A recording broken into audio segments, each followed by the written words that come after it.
بودی دنیای من و رفتی ز دنیا مادرم. من برون از خاک و تو در خاک تنها مادرم. از کنارت تا شدم محروم در ایام گل، شد کنارم از سریشک شور دریا مادرم. در بهاری که طبیعت چون جوان خندروست، گریه رویم در غمت در باغ گلها مادرم. در جوانی دست شفقت از سرم برداشتی، بی کسم بگذاشتی در راه فردا مادرم. رو خراشان ساختی، گیسو پریشان ساختی، قامتم کردی دوتا ای گنجی یکتا مادرم.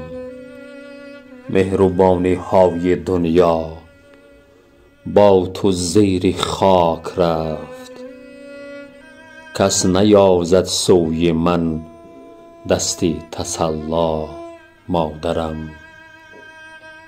پست و بالای جهان بالای همغم می دهد، با تو یکسان می نمود این پست و بالا مادرم.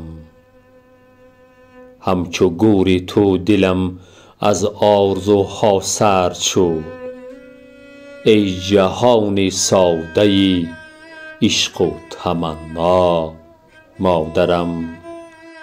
زود رفتی از جهان ناشکیب، ناشکیبا مادرم ای ناشکیبا مادرم.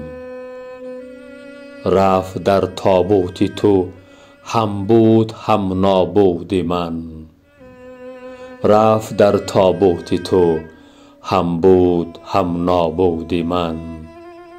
وا علم از دست دنیای فریبا مادرم.